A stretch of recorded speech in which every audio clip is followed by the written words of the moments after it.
Dulu kalau kita ribut menerima konsep bid'ah hasanah atau tidak. Karena sebenarnya konklusi hukum sama. Kalau kita memahami konsep bid'ah hakikiyah dan bid'ah idhofiyah. Jelas atau tidak ini? Contoh, sholat tarawih kemarin saya.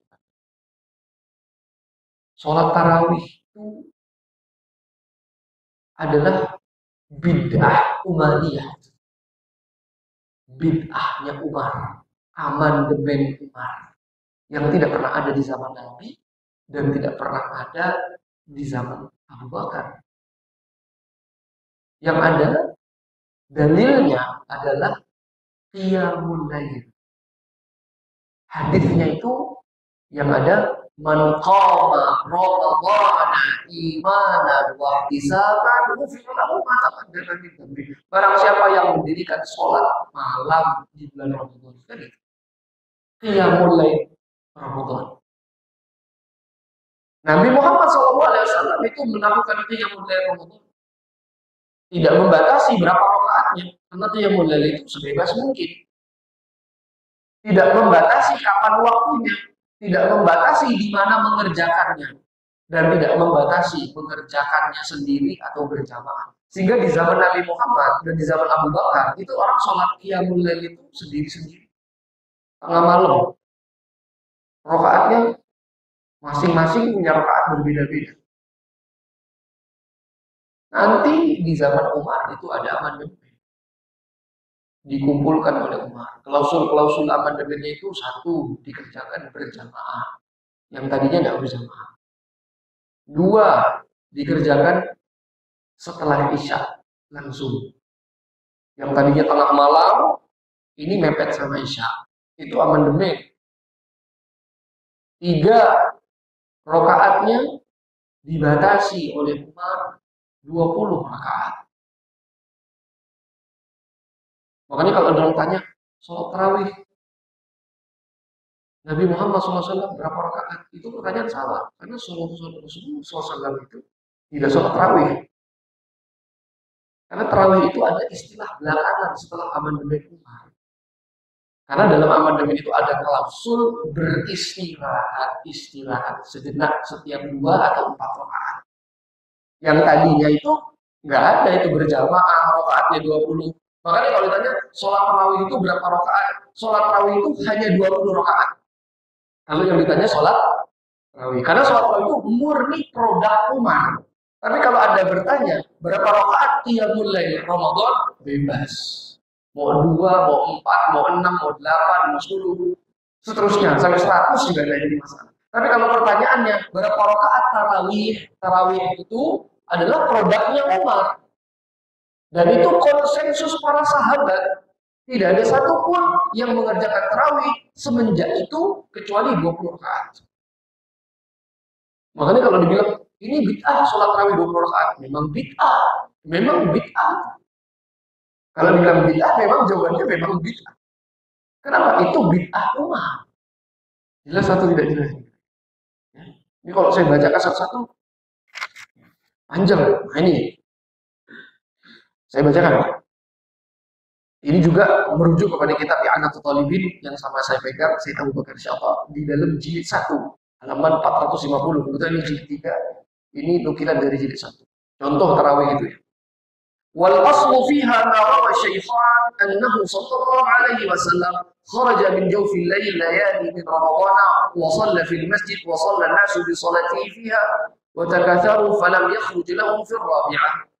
Dasar daripada tarawih ini dulu sebelum ada tarawih diriwayatkan oleh Al-Bukhari dan Muslim, keduanya di dalam sahihnya, Nabi Muhammad itu suka keluar tengah malam sholat di masjid tengah malam. Terus ada orang melihat, ikut sholat. Hari 1, 2, 3 mulai banyak. Akhirnya hari keempat Nabi Muhammad tidak keluar lagi. Sehingga orang-orang mengerjakan qiyamul lail Ramadannya masing-masing. Lalu rawal Imam Al-Bukhari fi sahihi, diriwayatkan oleh Al-Bukhari di dalam sahihnya, anna Rasulullah sallallahu alaihi wasallam kharaja lailatan ya'ni fi Ramadan. Nabi Muhammad satu malam keluar di bulan Ramadan. Fi jawfil lail, tengah malam. jam 1 kira-kira gitu kalau gitu. Shalla fil masjid, Nabi Muhammad sholat di masjid. Shalla rijalun bi sholatihi. Lalu ada orang yang ikutin sholatnya Nabi Muhammad. Fatufiya Rasulullah sallallahu alaihi wasallam wal amru ala dzalika. Sampai Nabi Muhammad meninggal, kondisinya orang sholat qiyamul lail ya begitu.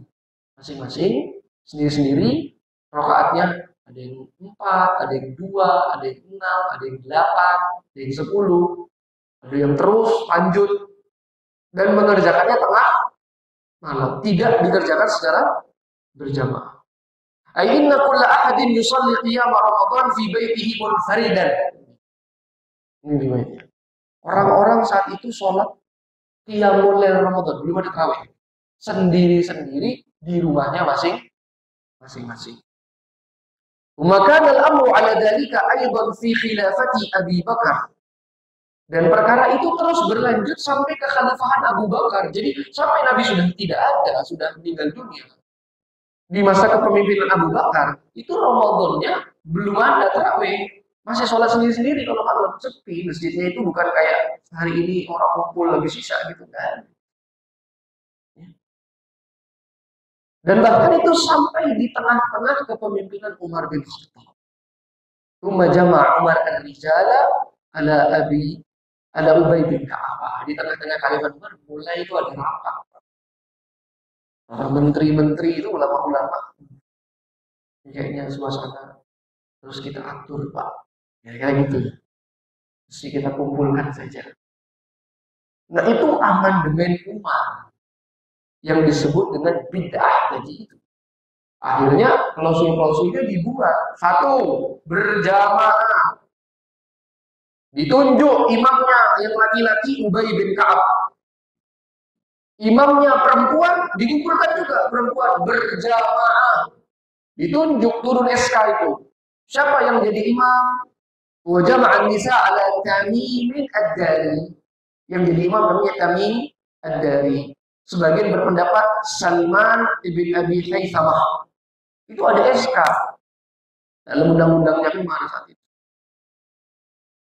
Apa klausul yang kedua? Ini berapa rakaat? Pak Presiden, kira-kira gitu. Rapat. 20 rakaat. Akhirnya dibatasi. 20 rakaat. Terus waktunya kapan? Ba'da Isya. Akhirnya Ba'da Isya. Karena ini ketetapan pemimpin, apa itu tidak dikira-kira? Sudah diregulasi oleh regulator jadi undang-undang, maka masyarakat yang berada dalam kepemimpinannya saat itu keluar rumah semuanya. Karena kalau enggak nanti dicek ini mana yang enggak keluar. Karena ini murni adalah ketetapan pemimpin pemerintah saat itu. Siapa? Umar. Apa tuh tidak paham ini Bapak? Apa yang terjadi setelah itu? Setengah bulan, ada yang ketiduran, ada yang capek, sepuh-sepuh mulai ngomong, jangan Pak, capek. Kira-kira gitu ya. Akhirnya ada amandemen lagi. Itu di tengah-tengah bulan direvisi lagi, ditambahkan klausulnya. Gimana kalau misalnya 4 rakaat jeda, istirahat, ya langsung bangun imamnya, supaya orang bisa selonjor, kira-kira gitu. Ya bagus itu. Maka sempurnalah amandemen Umar. Makanya kan namanya tarawih. Tarawih itu artinya apa sih? Nyantai gitu. Nyantai. Pelan-pelan. Istirahat. Gitu ya. Sehingga pada saat itu Umar bin Khattab ketika apa yang ia regulasikan telah terselenggara. Apa yang dikatakan oleh Umar? Ni'matil bid'atu hadhihi. Ini bid'ah yang bagus. Siapa yang ngomong? Umar. Ini bid'ah yang bagus. Umar termasuk sahabat yang mengklasifikasi bid'ah dari segi sifat, ada bagus, ada jelek. Putranya Abdullah bin Umar itu termasuk sahabat yang tidak mengklasifikasi bid'ah. Dia katakan semua bid'ah jelek. Tapi pertanyaan saya begini, apakah putra Umar, Abdullah bin Umar, itu tidak sholat tarawih? Jawabannya, sama-sama sholat tarawih. Nah, terus katanya semua bid'ah jelek. Nah, sebab itu kita jangan pusing di dalam klasifikasi bid'ah pada sifat. Kalau kita klasifikasi bid'ah pada segi hakiki atau idhofinya, ini termasuk bid'ah idhofiyah. Maka menurut Umar ini bid'ah hasanah, menurut anaknya ini sunnah. Jelas atau tidak dikira-kira? Sebab itu kalau ada saudara-saudara yang memilih menolak konsep pembagian bid'ah hasanah atau tidak, nggak masalah. Justru orang itu harus mengatakan perbuatan yang dikatakan oleh orang-orang bid'ah hasanah, dia otomatis harus mengatakan itu sunnah. Paham atau tidak? Berarti kan sama saja di dalam statement hukum, hanya beda di dalam lafaz sifat. Kenapa? Karena ini bid'ah idhofiyah. Jelas atau tidak Bapak? Iya kan? Nabi tidak membataskan yang mudah dibatasi. Nabi tidak membataskan dikerjakannya di mana? Dibatasi. Di masjid. Nabi tidak membataskan berapa rakaat. Nabi tidak membataskan di waktu kapan. Yang penting dari Isya sampai subuh itu bisa. Yang mulia. Tapi dibatasi habis Isya. Maka ini adalah bid'ah idhofiyah taqyidul mutlak. Bapak-bapak bisa dipahami sampai sini? Jelas? Bid'ah idhofiyah taqyidul mutlak adalah perkara yang menurut jumhur mayoritas ulama yang hampir bersepakat hukumnya boleh.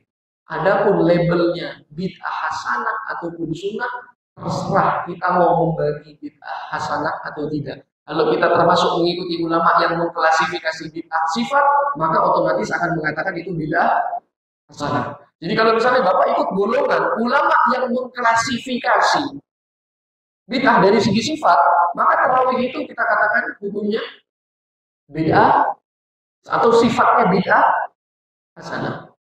Tapi kalau Bapak-bapak ikut pendapat ulama, saya tidak mau mengklasifikasi bid'ah, semua bid'ah itu nggak bagus.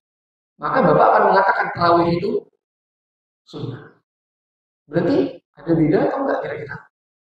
Sama saja kan, cuma beda penamaan saja. Tidak bersepakat di dalam label nama, tetapi dalam statement hukum sama. Bisa dipahami sampai itu. Begitu juga di dalam semua kasus-kasus yang berkaitan dengan bid'ah idhofiyah taqyidul mutlaq. Ya. Seperti apa yang tadi kita baca.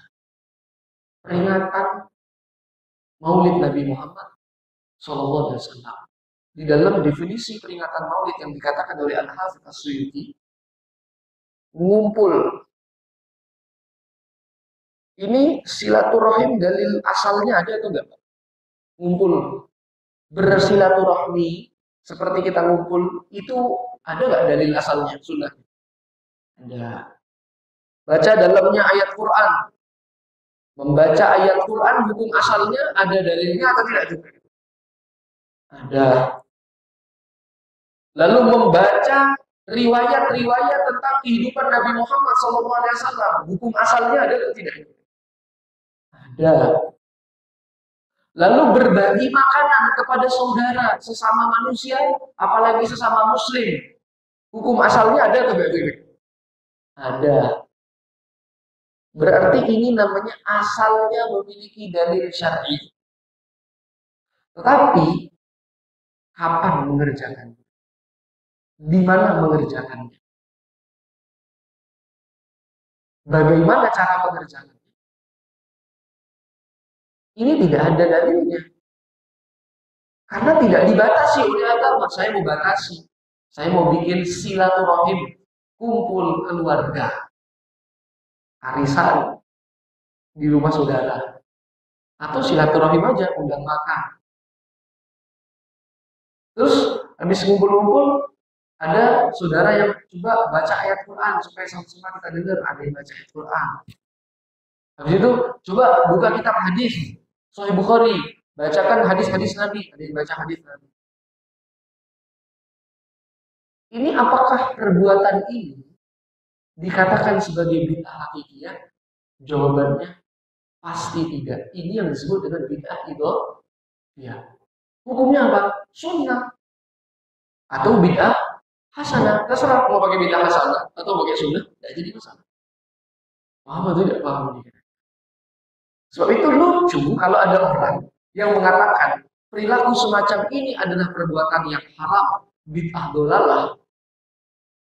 Padahal saat dia mengatakan itu haram, dia berada di atas meja sedang membaca kitab hadis Nabi, berada di masjid berkumpul sama orang. Apa bedanya? Lu ini saya baca hadis, lu ini juga sama Pak baca hadis. Lu ini saya lagi baca riwayat hadis Nabi. Loh, memang ini riwayat ini Nabi baru, bukan Nabi Muhammad juga yang dibaca. Loh, ini kita lagi baca Quran, loh ini juga baca Quran. Tapi itu tidak diajarkan caranya sama Nabi. Loh, Anda juga tidak diajarkan sama Nabi. Adakah Nabi pernah mengajarkan? Buatlah kajian subuh setelah ba'da subuh, membaca kitab Sahihul Bukhari. Adakah? Tidak pernah ada. Tapi bersilaturahim di masjid, mengadakan kajian ilmu, adakah dalil asal? Ada. Di mana tempatnya? Terserah. Kapan waktunya? Bebas. Membaca riwayat hadis tadi, boleh atau tidak boleh? Jadi kalau kita menganggap peringatan Maulid Nabi itu adalah ritual peribadatan, itu keliru. Peringatan Maulid Nabi itu adalah manusia berkumpul, anggap saja lah namanya kajian sirah. Sama saja dari beda itu. Kalau kita tidak bersetuju dengan nama, kita rubah saja namanya. Oh, itu dari mana? Ya kan, isinya apa? Baca Quran, lalu yang dibaca apa? Hadis Nabi atau riwayat-riwayat. Kalau ada saudara-saudara kita yang mungkin di dalam perilakunya mencerminkan hal yang tidak sesuai, maka maafkan saudara kami, tapi jangan salahkan perilaku itu. Paham atau tidak? Misalnya, terlihat ini kok baca-bacaan seperti nyanyi-nyanyi dan yang semisalnya. Ya itu orang itu yang salah. Tetapi coba Anda lihat apa yang dibaca, itu adalah ringkasan riwayat kehidupan Nabi Muhammad SAW. Apa bedanya Anda membaca Syama'il Muhammadiyah karya At-Tirmidzi? Tidak ada bedanya. Kan gitu. Silakan buka. Nah, maka oleh sebab itu Asy'ari mengatakan kalau yang semacam itu ini adalah perilaku yang bid'ah hasanah. Berarti Asy'ari termasuk golongan yang mengklasifikasi bid'ah dari sisi sifat. Jelas atau belum jelas Bapak? Ya. Nah, ini yang dimaksud dengan bid'ah idhofiyah. Sebenarnya masih ada bid'ah idhofiyah yang kedua, itu muqayyad. Ya, namun ini waktunya udah habis ya. Kita buka sharing tanya jawab karena sebenarnya bacaan kita masih panjang kalau mau dibaca. Tapi ini sebagai pendahuluan yang mungkin bisa kita ambil kesimpulan secara sederhana. Ada yang mau bertanya, sharing, menambahkan, saya persilahkan Bapak.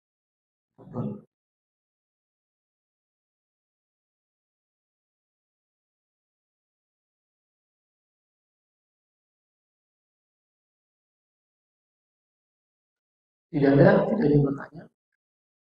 Kalau tidak ada, saya cukupi ya. Ini waktunya sampai jam berapa biasanya? Biasanya sampai jam berapa Pak? Orang subuh. Sudah habis? Sudah ya?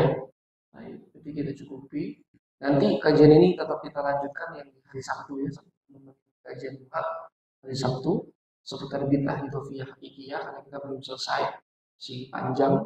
Masalah seputar peringatan Maulid juga sebenarnya panjang, nanti akan kita lanjutkan bagaimana dinamika perdebatan di dalam masalah ini insya Allah.